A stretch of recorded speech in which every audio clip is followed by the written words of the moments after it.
Party జాతీయ ప్రధాన కార్యదర్శి శంకారావు ఉత్తరాంధ్ర పర్యటన కూడా సాయంత్రం ముగించుకోవటం మొత్తం 31 అసెంబ్లీ కాన్స్టిట్యూన్సీలో ఈ పర్యటన దిగ్విజయంగా పూర్తి చేసుకొని వెళ్ళడం జరిగింది.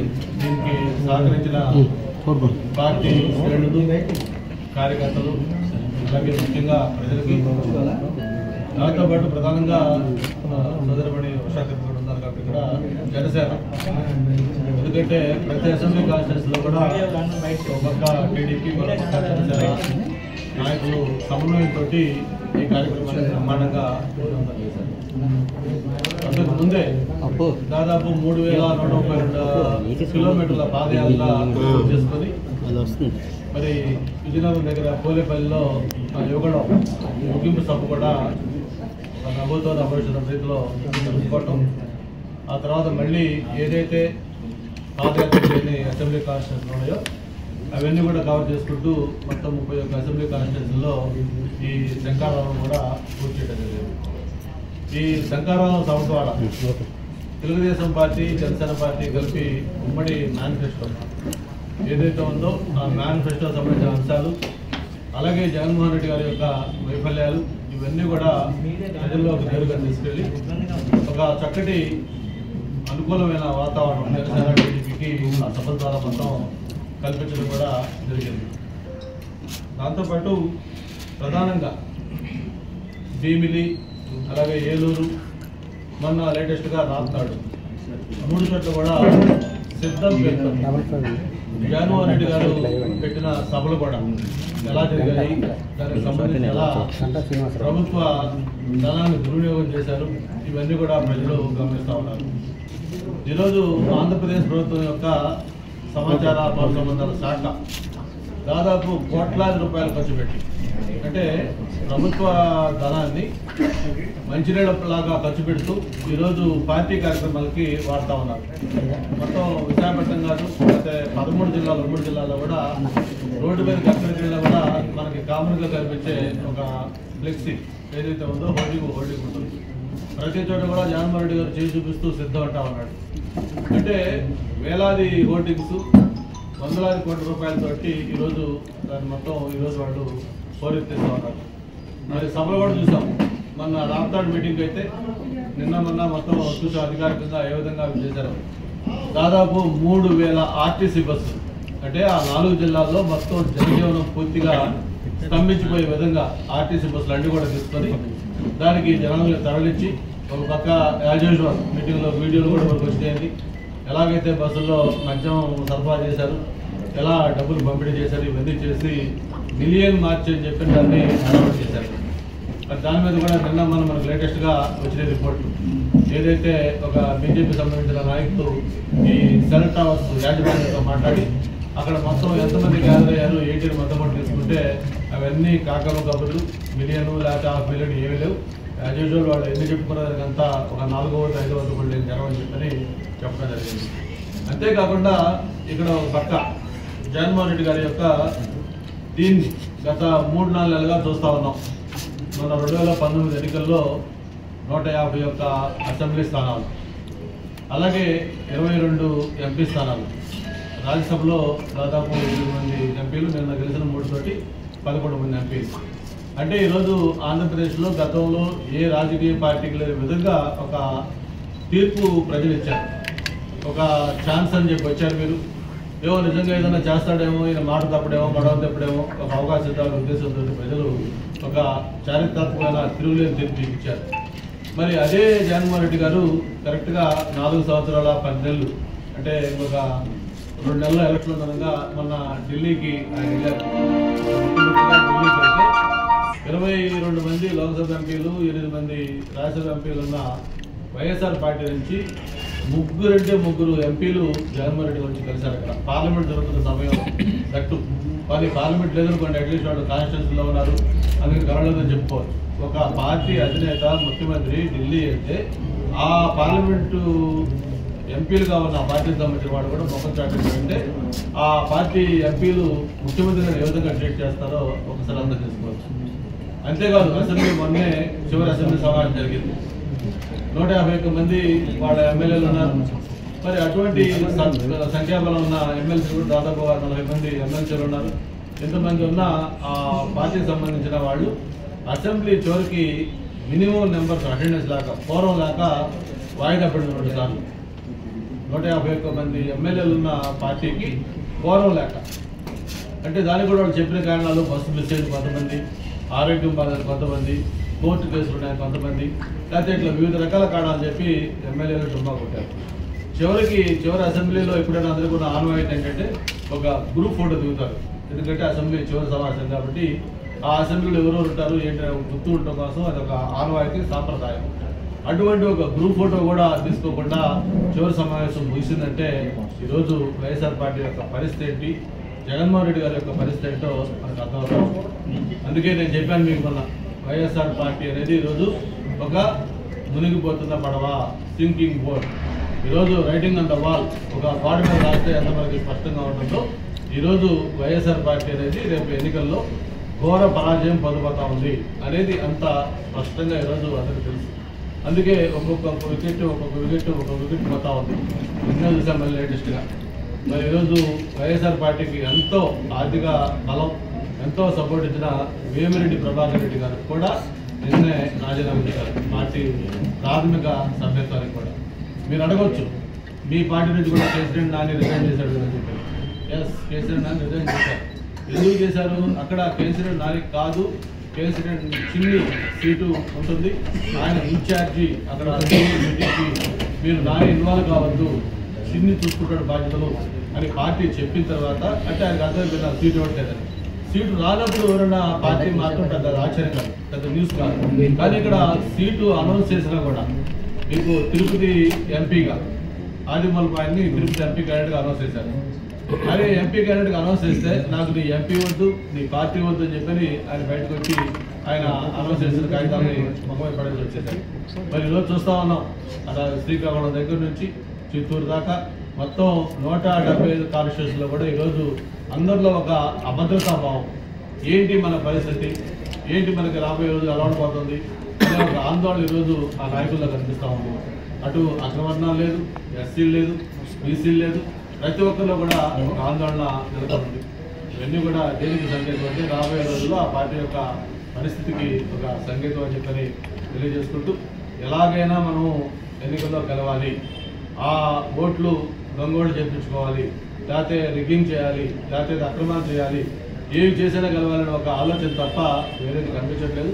దానికి పరాకాష్ట ఏంటంటే నిన్ననే మన ఉత్తరాంధ్రలో ఉన్న ఒక సీనియర్ మరి ఎంతో అనుభవం మంత్రి గతంలో కూడా 1-2 సార్లు మాట్లాడారు ఎమ్మెల్సీ ఎలక్షన్లప్పుడు. ఎవరైతే మన అధికార పార్టీకి ఓట్లు వేయరో వాళ్ళకి ప్రభుత్వ పథకాలు ఆపేస్తామని చెప్పండి అని చెప్పి ఆలోచన చెప్పాడు. మరి నిన్నైతే దానికి ఒక స్టెప్ ముందుకెళ్ళిపోయి వాలంటీర్లు మీకేమి సర్వీస్ రూల్స్ లేవు, మీరే ఎన్నికల్లో సరదాగా ఉండాలి, మీరే ఓట్లు వేయించాలి, అవసరం వస్తే మీరు ఏజెంట్లుగా వెళ్ళి కూర్చోవాలి అని కూడా ఒక సీనియర్ మంత్రి మాట్లాడుతున్నారంటే ఈ పార్టీ యొక్క నాయకులు కానీ పార్టీ యొక్క మంత్రులు కానీ ఏ విధంగా ఆలోచిస్తారో మనకు అర్థమవుతా ఉంది. అంటే హుక్కు ఎలాగలాగా మనం గెలవాలి అనే లక్ష్యం తప్ప నిబంధనలు, రూల్స్, లేకపోతే ఎలక్షన్ కమిషన్ యొక్క ఈ ఏవి కూడా వాళ్ళకి పట్టేటట్టుగా చూడలేదు. అలాగే మరి ఒక పక్కన చూస్తే రాప్తాడ్ మీటింగ్లో ఒక పత్రికా విలేకరి, అది ఏ పత్రికైనా కావచ్చు, లేకపోతే ఏ టీవీ అయినా కావచ్చు, ఈరోజు 4th ఎస్టేట్ డెమోక్రసీలో మనం చెప్పుకునేది మీడియాని, అటువంటి పత్రికా విలేకరి ఏదో కొన్ని అక్కడ విజువల్స్, ఫొటోస్ కవర్ చేస్తుంటే ఆ వ్యక్తి పైన దాడి ఎంత పాశవికంగా, ఎంత ఆటవికంగా చేశారో మనందరూ కూడా కళ్ళ కట్టి చూసాం. అంటే ఏదైనా ప్రభుత్వానికి వ్యతిరేకంగా ఒక వార్త రాస్తేనో, ఒక ఫోటో తీస్తేనో వాళ్ళ మీద భౌతిక దాడులు చేసే ఒక కొత్త సంస్కృతి ఈ ప్రభుత్వంలో వచ్చింది.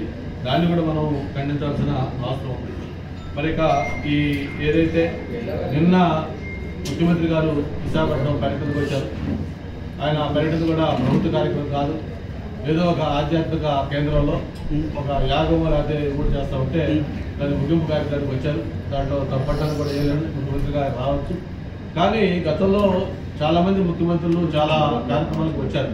గతంలో అనేక మంది అక్కడ ఆ పీఠానికి కూడా వెళ్ళారు.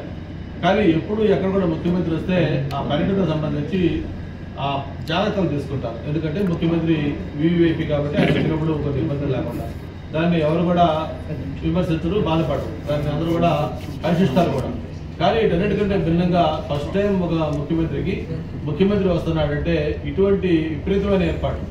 అంటే ఎయిర్పోర్ట్లో దిగిన దగ్గర నుంచి ఆ ఆశ్రమం దాకా మొత్తం ఎవరైతే మన ప్రభుత్వ పథకాలు తీసుకుంటున్న వాళ్ళు ఉన్నారో, డ్వాక్రా మహిళలు కావచ్చు, పెన్షనర్లు కావచ్చు, మొత్తం 24 పాయింట్లు ఒక 10 కిలోమీటర్ల పైన డిస్టెన్స్లో మొత్తం మహిళల్ని, తర్వాత పెన్షనర్లు అందరినీ నిలబెట్టి మొత్తం ట్రాఫిక్ మొత్తం కూడా ప్యారలైజ్ చేసి మొత్తం జనజీవనం స్తంభం చేసే విధంగా చేసి ముఖ్యమంత్రి గారికి ఏర్పాటు చేశారు.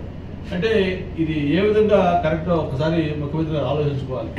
అంటే ప్రజలు కూడా భయపడిపోతున్నారు. విశాఖపట్నం ముఖ్యమంత్రి వస్తున్నాడు, లేకపోతే ఇంకో ప్రాంతానికి ముఖ్యమంత్రి వస్తున్నా అంటే అయ్యో ఈ పూట మనంతా ట్రాఫిక్ నిబంధనలు పెట్టేస్తున్నారు. ఆయన ఇక్కడి నుంచి హెలికాప్టర్లో రిష్మండ్ వెళ్తున్నా కూడా, ఆకాశంలో ప్రయాణం చేస్తున్నా కూడా కింద నేల మీద ట్రాఫిక్ ఆపేస్తా ఉన్నారు. మరి దానికి ఏంటి సంబంధం వరకు అర్థం కాక, ఆకాశంలో హెలికాప్టర్లో ముఖ్యమంత్రి వెళ్తుంటే రోడ్డు మీద ట్రాఫిక్ ఆపాల్సిన అవసరం ఏంటి? గతంలో ముఖ్యమంత్రులు చాలా మంది వచ్చారు కదా, తిరిగారు కదా, వెళ్ళారు కదా, ఎప్పుడు ఇటువంటి విపరీతమైన వేయలేవు కదా, ఎందుకు ఇంత విపరీతమైన పోగొట్ట పోతా ఉన్నారో కూడా ఒకసారి అందరూ కూడా ఆలోచించాల్సిన అవసరం ఉంది. మరి ఆ పార్టీకి సంబంధించిన విషయాలు చెప్పాను మీకు. నేను ఒక అనంతపూర్లో కొంతమంది శాసనసభ్యులు, అలాగే కొంతమంది రాయలసీమకు సంబంధించిన పార్లమెంట్ సభ్యులు, ఇట్లా అందరూ కూడా ఒక్కొక్కరు ఆ పార్టీలో జరిగిన వాళ్ళ అనుభవాలు చెప్తా ఉంటే ఈ పార్టీ ఎటుపోతుంది అనేది కూడా ఆందోళన అందరికీ కలుగుతూ ఉంది. ఏది ఏమైనా సరే రేపు తెల్లారితే తూర్పును ఎలాగా సూర్యుడు ఉదయిస్తాడో రేపు జరిగే ఎన్నికల్లో జనసేన టీడీపీ అనేది ఒక సోపోట కాంబినేషన్ కాబోతా ఉంది. మొత్తం ఈ ఉత్తరాంధ్ర 3 జిల్లాల్లో నేను మొన్న మీటింగ్లో చెప్పినట్టుగా మళ్ళీ చెప్తా ఉన్నాను, ఏ సీటు మేము గెలుస్తామో చెప్పాలంటే వాళ్ళకి పలానా సీట్లు గ్యారెంటీ కనపడట్లా. అంత స్పష్టంగా తెలుగుదేశం జనసేన గాలి అనేది ఇస్తుందని చెప్పి కూడా తెలియజేసుకుంటూ, అలాగే ముఖ్యంగా డిఎస్సి ఏదైతే ప్రభుత్వం ఒక కళ్ళబొల్లి కబుర్లు చెప్పింది, ప్రతి సంవత్సరం కూడా జాబ్ క్యాలెండర్ అని చెప్పింది, యువతకి ఉపాధి కల్పిస్తామని చెప్పారు, మెగా డిఎస్సీలు అని చెప్పారు. ఇవన్నీ చివరికి చెప్పి ఒక దగా డిఎస్సీ దాదాపు 12,000 13,000 పోస్టులు అని చెప్పి దాంట్లో సగానికి గురించి 6,000 తోటి ఒక డిఎస్సీ నోటిఫికేషన్ ఇచ్చారు. అది కూడా చూసాం, ఇప్పుడే టీవీలో వస్తూ ఉంది. తెలంగాణలో అయితే త్వరలోనే ఒక 10 రోజుల్లో డిఎస్సీ నోటిఫికేషన్ 12,000 పోస్టులకి వాళ్ళు నోటిఫికేషన్ ఇస్తూ ఉన్నారు. తెలంగాణ ఆ రాష్ట్రంలో ఇంతకుముందు ఆల్రెడీ చాలా డిఎస్సీలు ఇచ్చారు, మళ్ళీ ఇప్పుడు కొత్తగా 12,000 పోస్టులకు ఇస్తూ ఉన్నారు. 5 ఏళ్ళు తీరిగ్గా ఉండి ఎలక్షన్ల ముందు హడావుడిగా ఒక ప్రాపర్ ప్లానింగ్ లేదు, ఒక ఏమీ లేకుండా కేవలం మభ్యపెట్టడం కోసం ఈ డిఎస్సీని ఒక మెగా డిఎస్సీని అనౌన్స్ చేసి దాన్ని కూడా ఈ ఎస్జిటి పోస్టులకి బీఈడీ అభ్యర్థులు కూడా అనుమతిస్తారు. అది గతంలోనే మనకి సుప్రీంకోర్టు డైరెక్షన్ ఉంది. దాన్ని కూడా మీరు పక్కన పెట్టి మీరు అనుమతిస్తామని చెప్పి ఒక గందరగోళం సృష్టించి అందరూ కూడా అయోమయం నెట్టేసే విధంగా ఒక నోటిఫికేషన్ ఇచ్చారు. దాని మీద మళ్ళీ కూడా నిన్న కోర్టు తీర్పిచ్చింది. దీనివన్నీ కూడా అస్పష్టత విధానం మీకు తెలుసు, ఖచ్చితంగా ఎన్నికల్లో ఈ డిఎస్సీ కంప్లీట్ చేయలేమని చెప్పారు. తెలిసి మీరు నిరుద్యోగ యువతని పంపేయడం తప్ప వేరే ఏం కాదు. ప్రజలకు అన్నీ కూడా అందిస్తూ ఉన్నారు. మరి మీరు పేదలకి పెత్తందారులకి పోటీ అన్నా లేకపోతే ఇంకోటి చెప్పినా ప్రజలు అన్నీ కూడా గమనిస్తూ ఉన్నారు. మీరు నవరత్నాలు అమలు చేశారు, నేను 99% హామీలు పూర్తి చేశాను, లేకపోతే ఇంకోటి చెప్పాను కూడా చెప్పినా కూడా ప్రజలు నమ్మేసించలేదు. అన్నీ కూడా ఈరోజు వాస్తవాలు ఏంటో వాళ్ళు కష్టపడతామని మన రాష్ట్రాన్ని మీటింగ్లో మీరు చెప్పారు, ఫ్యాను ఇంట్లో ఉండాలి, సైకిల్ బయట ఉండాలి. మీరే ఒప్పుకుంటారు, ఫ్యాన్ ఇంట్లో ఉండాలి, సైకిల్ బయటే ఉండాలంటే సైకిల్ ఎప్పుడు ప్రజల్లో ఉంటుంది, ఫ్యాన్ ఎప్పుడు ఇంట్లో ఉంటుంది. మీరు కూడా రేపు ఎన్నికలు అయిపోయినాక ఎలాగో మీకు ఖాళీ రెస్ట్ తీసుకోవాలి కాబట్టి మీరు ఇంట్లో ఆ ఫ్యాన్ కింద కూర్చొని రెస్ట్ తీసుకోవాలి. ఏదైతే గ్లాసు సింక్లో ఉండాలని చెప్పారు, అంటే ఆయనకి ఎలాగుందంటే వాళ్ళ ఇంట్లో ఏమన్నా కాఫీ తాగిన గ్లాసులు పర్మనెంట్గా సింక్లో వదిలేస్తారో మాకు తెలియదు. కానీ జనరల్గా ఏదైనా కాఫీలు తాగిన గ్లాసులు మళ్ళీ వాష్ చేసుకుని మళ్ళీ మనం కాఫీలు తాగుతాం, టీలో తాగుతుంటాం. మరి అది కూడా తెలియకుండా ఆయన గ్లాస్ ఎప్పుడు సింక్లోనే ఉండాలి పర్మనెంట్గా. అంటే రోజుకి 3 కాఫీలు తాగితే 3 గ్లాసు సింక్లో వదిలేస్తాడు, నెక్స్ట్ టైం మళ్ళీ కొత్త గ్లాస్ సింక్లో చేస్తుంటాడు అనమాట ఆయన. కాబట్టి ఆయనకి అర్థం చేసుకోవాలి, రేపు ఎన్నికలు అయిన తర్వాత ఎలాగూ జరగబోయేదే ఆయన అదే గాజు గ్లాసులో కాఫీ టీ తాగుతూ ఆ ఫ్యాన్ కిందనే శాంతిస్తూ ఇంట్లోనే కూర్చునే సమయం వచ్చిందని చెప్పి కూడా ఈ సందర్భంగా తెలియజేస్తాం. సార్ నెక్స్ట్ మీరు ఎక్కడి నుంచి పోటీ చేయబోతున్నారు?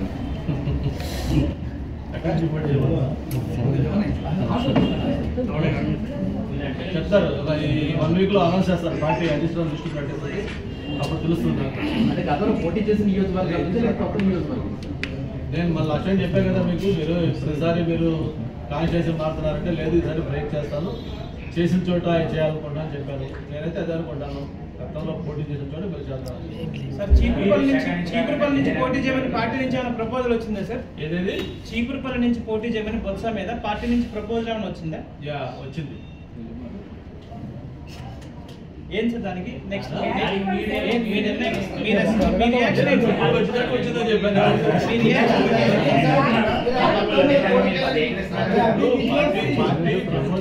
వచ్చింది చెప్పారు, ఆలోచిస్తున్నాను.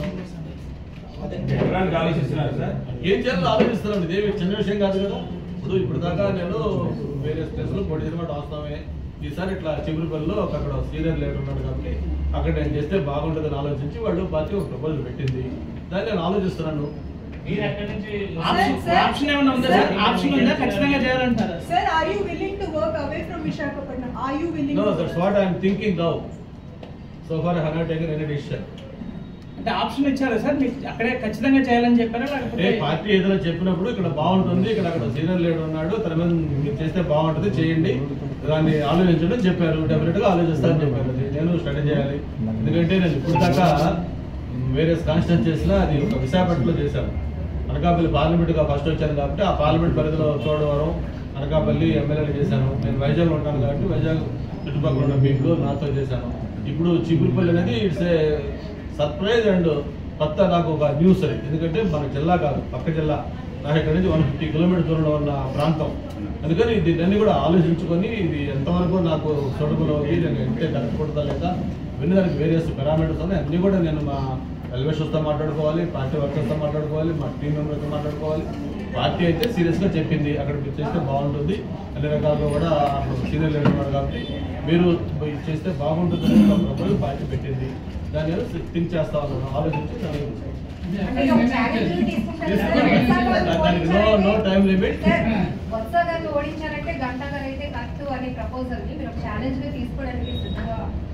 అంటే ఇవన్నీ కాదు మా ఇప్పుడు పార్టీ అన్ని ఆలోచిస్తుంది. ఫస్ట్ పార్టీ ఎవరు ఎక్కడ దేనికి సూట్ అనేది పార్టీకి ఒక ఆలోచన అభిప్రాయం ఉంటుంది. దాని ప్రకారం వాళ్ళతో ప్రపోజల్ చెప్పారు. దాన్ని డెఫినెట్గా దాన్ని మనం థింక్ చేసి దాన్ని ఎలా చేయాలి, ఏంటి, ఎంతవరకు పాసిబిలిటీ ఉంది, కరెక్టా కాదా, నేను కూడా మళ్ళీ చూసుకొని నేను మళ్ళీ అధిష్టానంతో మాట్లాడిన తర్వాత నేను టేక్ ఇట్. నేను ఒక నియోజకవర్గం అనుకున్నాను, గతంలో పోటీ చేసి నియోజకవర్గం నుంచి పోటీ చేయాలనుకున్నాను. అది అభిప్రాయం పార్టీ ఆ నియోజకవర్గం చెప్పరు సార్. కుప్పం నుంచి చంద్రబాబు నాయుడు బదులు ఆరా భువనేశ్వర్ అనే ఒక ప్రధాన మంత్రి రోజా గారు వచ్చి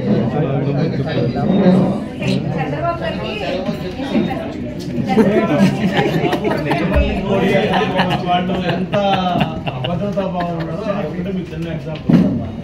భువనేశ్వర్ గారు అక్కడ వెళ్ళినప్పుడు చాలా క్యాజువల్ గా ఏదో సరదాగా ఉండాలి కాసేపు అని చెప్పి ఒక మాట అంటే దాన్ని కూడా ఏం చెప్పారు, 35 ఏళ్ళుగా మీరు చంద్రబాబు గారిని ఆదరిస్తా ఉన్నారు, ఆయన్ని ఇప్పుడు దాకా ఆదరించారు, ఆయనకి రెస్ట్ ఇచ్చి ఈసారి నేను పోటీ చేద్దాం అనుకుంటాను సరదాగా చెప్పానని చెప్పి ఆయన చెప్పాను. మళ్ళీ నేను ఆ తర్వాత అందరూ ఆమె కూడా అలాగే మీరు రెండంటే కూడా నేను హ్యాపీగా చేసుకుంటాను, నాకేమి అటువంటి సరదాగా దాన్ని కూడా కొంతమంది మంత్రులు వకీకరించి ఆమె చెప్పారు కదా చంద్రబాబు గారు రెస్ట్ ఇవ్వాలని చెప్పి మాట్లాడుతున్నారంటే వాళ్ళ యొక్క ఇన్సెక్యూరిటీ ఏంటో వాళ్ళ యొక్క మానసిక స్థితి అర్థం చేసుకోవచ్చు.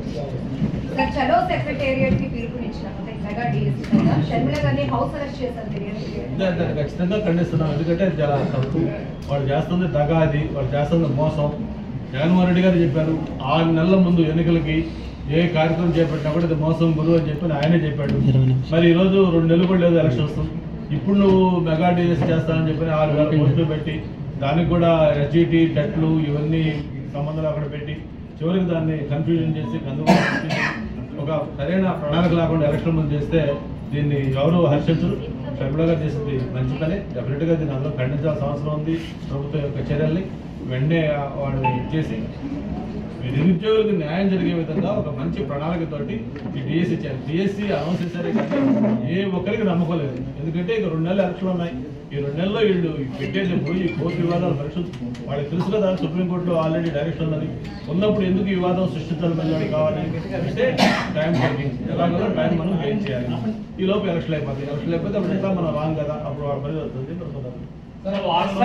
టీడీపీ జనసేన మీరు అన్నారు కదా, 4 రోజుల్లో పార్టీ కూడా లిస్టు ప్రకటించే అవకాశం ఉంది. 4 రోజులు వస్తుంది అనుకుంటున్నాను డెఫినెట్గా. ఎందుకంటే టైం కూడా చాలా తక్కువ ఉంది. మళ్ళీ పార్టీ పెట్టే సెలక్షన్ షెడ్యూల్ ఉన్న ఇండికేషన్స్ ప్రకారం కానీ త్వరలోనే. కాకపోతే ఏంటంటే ఆల్రెడీ తెలుగుదేశం పార్టీ కానీ జనసేన పార్టీ కానీ మెజారిటీ స్థానాల్లో ఒక క్లారిటీకి వచ్చింది. కాకపోతే ఉమ్మడిగా బీజేపీ కూడా కొత్తగా డెవలప్మెంట్లో ఉంది కాబట్టి బీజేపీ జనసేన టీడీపీ వన్స్ ఒకసారి ఫైనల్ అయిన తర్వాత ఏ సీట్లు ఎవరెవరు అని తెలిసిన తర్వాత ఆ పార్టీలు కూర్చొని వాళ్ళ అభ్యర్థులు ఫైనల్ చేస్తారు. మొత్తం కూడా అన్ని త్వరలోనే క్యాండిడేట్లు అనౌన్స్ చేస్తారు. 2 రోజుల 3 రోజుల వారం తప్ప ఈ ప్రాసెస్ లో ఉంది. జగన్మోహన్ రెడ్డి షఫ్లింగ్ చేస్తే క్యాండిడేట్ మీరు కామెంట్ చేశారు. ఇప్పుడు మిమ్మల్ని జిల్లా దాటి షఫ్లింగ్ చేస్తున్నారు చంద్రబాబు నాయుడు, అంటే అదే విధానం అనుసరిస్తున్నారా? షఫ్లింగ్ అంటే ఏదో ఎక్కడో 1-2 అవసరం కోసం చేయడం దాన్ని షఫ్లింగ్ అని. జిల్లాలో జిల్లాలు మార్చినా లేకపోతే రాష్ట్రాలు మార్చినప్పుడు షఫ్లింగ్ అది కాదు. నువ్వు ఇప్పుడు 68 మంది అభ్యర్థుల్ని మొత్తం క్యారం బోర్డులో స్ట్రైకర్ కొడితే 7 రేట్ అంతా తెలియ విధంగా చేస్తాం. దాన్ని షఫ్లింగ్ అంట. దీని ఎక్కడో ఒకరో ఇద్దరు ఒక దీనికోసం మార్చడం లేకపోతే చేయడం అది షఫ్లింగ్ అంట. ఎట్లా పార్టీ దాంట్లో చేయడం లేదు. నువ్వు మొత్తం 175లో దాదాపు ఇప్పటికే 50% చేసావు. ఇంకా రేపు ఎంతమంది చేస్తావో తెలియదు. అది షఫ్లింగ్. సత్యబాబు మీద పోటీ సాహసంగా అనుకుంటున్నారా?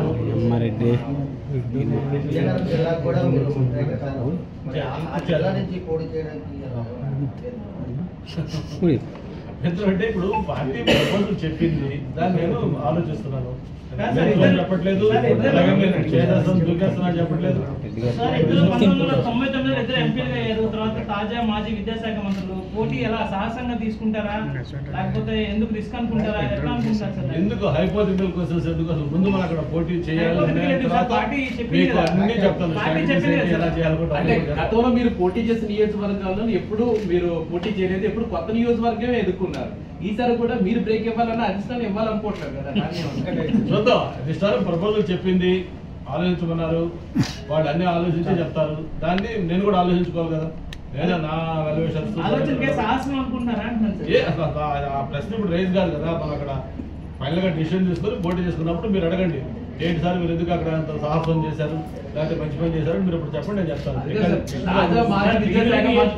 మీకంటూ ప్రత్యేకమైన క్యాడర్ ఉంది. మీరు అక్కడ గెలిచి మంత్రిగా కూడా పనిచేశారు. ఇప్పుడు భీమిలి నియోజకవర్గం నుంచి జనసేన అభ్యర్థిని ఎన్నికల బరిలో దించాలని కూటమి భావించినట్టు సమాచారం. ఒకవేళ జనసేన అభ్యర్థికి భీమిలి కేటాయిస్తే గంట సపోర్ట్ ఉంటుంది. ఇప్పటి వరకు నాట్ ఓన్లీ విశాఖపట్నం 175 నియోజకవర్గాల్లో ఏ సీటు ఎవరికనేది అఫిషియల్గా అనౌన్స్ కాలేదు. ఓన్లీ 4 సీట్లే. చంద్రబాబు నాయుడు గారు 2 సీట్లు అనౌన్స్ చేశారు. అది చేసిన తర్వాత పవన్ కళ్యాణ్ గారు 2 సీట్లు అనౌన్స్ చేశారు పార్టీకి. అది కూడా క్యాండిడేట్ ఎవరో తెలియదు. తెలుగుదేశం పార్టీ 2 చోట్ల పబ్లిక్ మీటింగ్లో మండపేట అండ్ అరకు ఈ అభ్యర్థిని గెలిపించండి అని చెప్పిన దానికి కళ్యాణ్ గారు కూడా 2 చోట్ల, చంద్రబాబు గారు 2 చోట్ల చెప్పారు కాబట్టి మాకు కూడా ఒత్తిడి వస్తుంది కాబట్టి నేను కూడా 2 సీట్లు అనౌన్స్ చేస్తున్నాను అని చెప్పి ఆయన రాజానగరం అలాగే రాజోలు ఈ 2 సీట్లు చెప్పాను. అక్కడ కూడా క్యాండిడేట్ ఎవరు చెప్పాలి అంతే తప్ప మిగతా 171 సీట్లు కూడా ఏ పార్టీకి వస్తాయి ఎవరు చేస్తారన్నది ఇవన్నీ కేవలం స్పెక్యులేషన్సే. భీమిలి కావచ్చు, అనకాపల్లి కావచ్చు, గాజువాక కావచ్చు, చోడవరం కావచ్చు, లేకపోతే ఇంకోటి కావచ్చు, ఇంకోటి కావచ్చు, ఇవన్నీ జనసేనకు వస్తాయా టీడీపీకి వస్తాయని చంద్రబాబు నాయుడు గారికి పవన్ కళ్యాణ్ తప్ప 3వ వ్యక్తికి తెలియదు. నార్త్ ఇన్ఛార్జ్ కొత్త ఇన్ఛార్జ్ ఎప్పుడు వస్తారు? అది కూడా పార్టీ ఆలోచించాల్సి. నేను ఆల్రెడీ మొన్నే చెప్పాను, నేను అక్కడ నార్త్లో అయితే పోటీ చేయట్లేదు కాబట్టి అక్కడ బాగా ఇన్ఛార్జ్ కావాలని కూడా చెప్పాను. తప్పకుండా ఒక అభ్యర్థిని పెడదామని చెప్పారు. కొంతమంది యాక్సిడెంట్స్ ఇంట్రెస్ట్ చూపించారు. అది కూడా పార్టీ దృష్టికి తీసుకోవడం జరిగింది. త్వరలోనే ఇన్ఛార్జ్.